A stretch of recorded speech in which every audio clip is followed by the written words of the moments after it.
BJP नेता Rajyavardhan Singh Rathore press से मुखातिब हैं।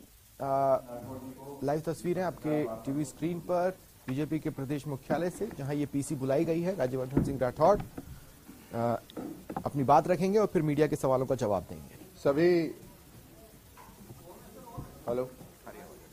सभी पत्रकार बंधुओं को बहुत बहुत नमस्कार। और आज फिर आपका स्वागत है भारतीय जनता पार्टी के प्रदेश के हेडक्वार्टर में, जहां पर आपके माध्यम से हम राजस्थान के अंदर जिस तरह की गतिविधियां हो रही हैं, सरकार द्वारा जो बार बार पेपर लीक हो रहा है, एक के बाद एक जो पेपर लीक की घटनाएं हो रही हैं, उसको लेकर जनता तक संदेश पहुंचाना, कहीं सरकार को जगाने की एक कोशिश है।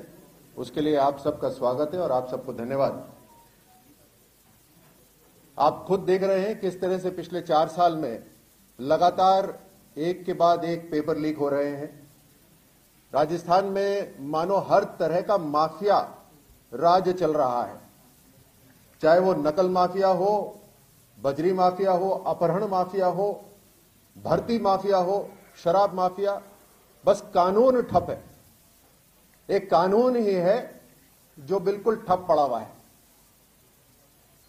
सरकार की, राज्य सरकार की न एक कोई योजना नीचे तक पहुंच रही, केंद्र सरकार की योजनाओं को रोकने की कोशिश हो रही। सत्ता में आने के लिए बड़ी बड़ी इन्होंने बातें करी, और वो जो गिनती थी, मशहूर गिनती 1 से लेकर 10 और पेपर लीक, और फिर 1 से लेकर 10 और पेपर लीक। कोई राहुल गांधी जी को जाकर बताए कि ये पेपर लीक के लिए गिनती नहीं थी, ये किसानों के लोन माफी के लिए गिनती वो गिन रहे थे। किसानों की लोन माफी तो हुई नहीं, लेकिन 1 से लेकर 10 गिनती और पेपर लीक। राजस्थान नकल माफिया का अड्डा बन गया है। कितनी मुश्किल से नौजवान इम्तिहान की तैयारी करते हैं।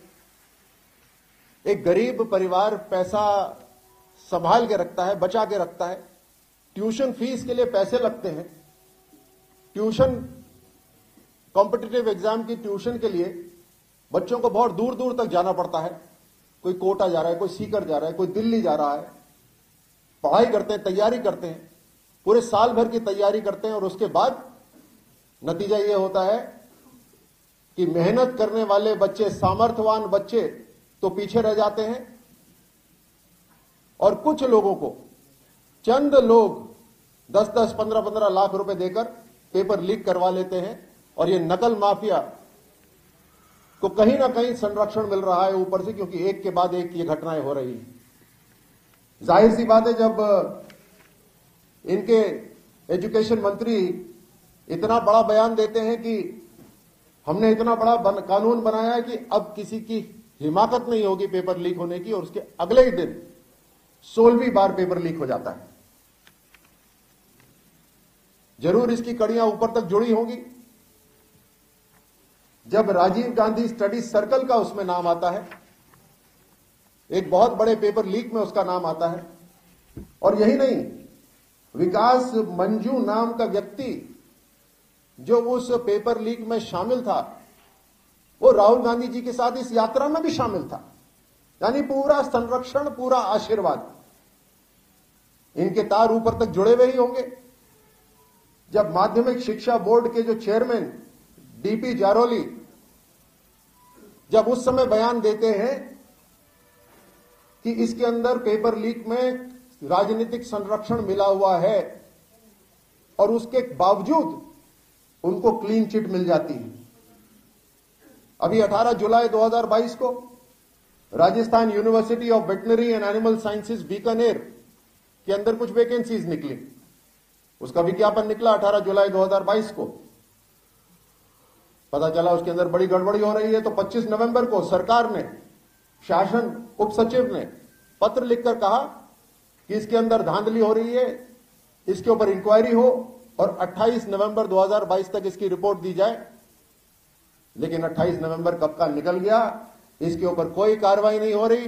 ठंडे बस्ते में इसको डाल दिया गया है, क्योंकि ऊपर तक संरक्षण मिल रहा है, ऊपर तक तार जुड़े हुए हैं। वो इससे भी पता चलता है जब आरएएस का इंटरव्यू, जो इतना महत्वपूर्ण इंटरव्यू है, उसके अंदर एक परिवार इंटरव्यू में पास हो जाता है, बाकी सब छूट जाते हैं। और वो परिवार किसका है आप मुझसे बेहतर जानते हैं। किस डिपार्टमेंट के वो मंत्री थी आप मुझसे बेहतर जानते हैं। लगातार ये जो बातें हैं जो मैंने आपके सामने रखी हैं, और मैं अब गिनती करता हूं जरा कौन कौन से पेपर रद्द हुए। लाइब्रेरियन भर्ती दिसंबर 2019, भर्ती परीक्षा पेपर लीक, पेपर रद्द। चलिए बढ़ते आगे। वरिष्ठ अध्यापक